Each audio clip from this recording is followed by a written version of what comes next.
What do you do when the religion you grew up in doesn't really fit you anymore? Well, we're going to answer that question today on the Stress Less Show. Hi, I'm Carly Myers, founder and leader here at the Stress Less Company, where we help female leaders who are overworked and exhausted find that sense of peace and freedom that they desire. And this month on the Stress Less Show, we're talking about spirituality and religious trauma. And I brought on an incredible guest, Nicole Lewis-Keeber, who is a business therapist and mindset coach for small business owners, entrepreneurs, and leaders. And she is really the go-to expert on how childhood trauma impacts entrepreneurship and has combined therapeutic processes with business coaching. Guys, I have never in my entire life heard of someone who combines the work around trauma with business. And yet, in having a connection call with her the other day, I realized just how intertwined all of this shit is. So I am so excited to have you on the show, Nicole. Welcome. Thank you for having me. Absolutely. So this is a really unique topic for you. I know it's a unique topic for me. So I'm curious if you'd be willing, would what was your experience with religious trauma like for yourself? Yeah, so it's, only recently in my adulthood have I begun to see that that's what it was. I grew up in a very conservative Southern Baptist Christian family. And, indoctrination into Christianity starts from birth. If the door was open in church, we were there. Um, pretty much from the moment I had any kind of clear conscious thought of my own, it was being influenced by, that Christian doctrine, and not even just that, but the Southern Baptist kind of doctrine of life. And much of it, I found to be quite alarming as a kid. And I remember being very frightened a lot of the times, and I would have nightmares and not want to go to church because of the very graphic detail in which they would talk about hellfire and brimstone. And, I got a lot of grief for it, that I was sensitive and that, I just needed to trust.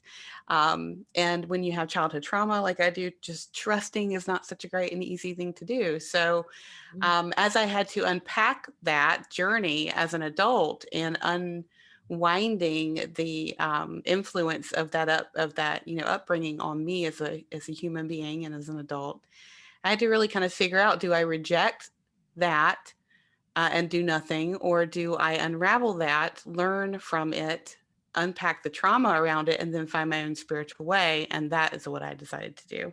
Mm.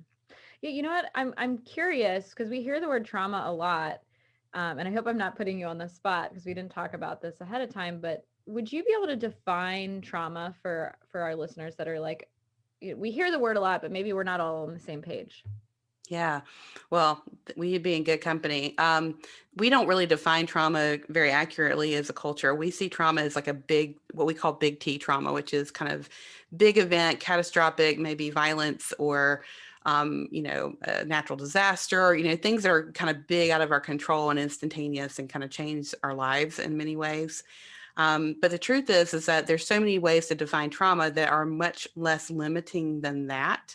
But we haven't been given the opportunity to define them outside of that big T trauma because the systems around us don't really want us to see those experiences as trauma, because they are the perpetrators of those traumatic events in those systems around religion, academia, finance, you name it. So when we define it, we can look at it as either big T trauma or what I call small T trauma, which are those cumulative experiences that we have that make us feel unsafe or not seen or not valued, or, where we lose our autonomy. When we begin to be indoctrinated into a religious belief system, we lose the ability to be ourselves. Like we've lost that differentiation of who we are as a human being. And then we begin to see that we don't fit into this doctrine that we're being, that we're being steeped in. And so then we begin to see ourselves differently, and it becomes our problem because we aren't like the other people. Mhm. And so that is a trauma that makes you see yourself differently, right? And it changes the trajectory of who you get to be in the world. So that could be an example of what we call a small T trauma that is cumulative and progressive. Yeah, it reminds me of something my mentor teaches, or she says, and it's I hope I'm not going to butcher it. It's repeated socialization is trauma. Yeah. And it's really about getting away from who you really are, like essentially, like deep down who you are. And that's kind of what you said in so many words, is that it kind of creates this new identity that's not necessarily you. It's, applying, uh, putting on a coat that doesn't fit really. Hmm. It's a little off. Um, so we've talked a lot, or a little bit at least this month on the show about, I've talked about my experience with religious trauma. You shared a little bit about yours. Um, so when we, let's say for instance, I think both you and I kind of were raised in a specific religion. We grew up, we kind of separated from it a little bit. It just felt like it didn't fit anymore. If there's someone who's listening at home that they feel like, they're in that position, there something feels off. They're like resonating with that repeated socialization is trauma kind of thing. What do you recommend that we do as a first step out of that little t trauma? Well, and most of the time people wouldn't see any of those experiences we just described as trauma, which is, I think, the first thing is for us to, recognize that, don't minimize your feelings or your experience. Basically, don't gaslight yourself about the feelings you're having about this. So allow yourself to be curious about it first. And secondly, go outside of your circle and start to explore and have conversations with other people. One of the things I see people do is when they start to have some kind of awakening outside of the religious upbringing that they had, what they do, they go talk to the people who taught them that and start to challenge them or try and rebel against them or argue with them. And there's really no point in doing that. So, don't ask for confirmation about the new things you're thinking from the people who taught you the thing in the first place. Go outside your bubble, read some books, maybe join some groups of people who are exploring spirituality outside of religion, and begin to find what makes sense to you outside of that bubble. Yeah, I love that. And it's so true. I think I can remember a specific memory for myself. I went to church every Sunday. I was in Sunday school every Sunday, and I started to have these doubts, and it was my immediate response was like, oh, this is a safe place to question my spirituality. Was not at all. I ended up being kind of personally attacked, emotionally at least, and it was a very, very unsafe place for me to have, for me to experience that and start to question that. And so I was like, okay, that didn't work. Take two. Let's do, Right. head in the direction that you recommend. um and I think that actually is a much safer route. Yes, I agree. But we've been taught to be compliant with the systems around us that perpetrate trauma to start with, right? So that is my most important tip right there: is don't ask the people that are already in your circle. Go somewhere else. Yeah. 100%. Well, listen, this was great, and I know we could probably talk about this for hours. There's so much more to dig into in terms of this topic, but I really appreciate you taking the time to come on the show. Thanks for having me. It's an important Yeah. topic. Yeah, really, really important.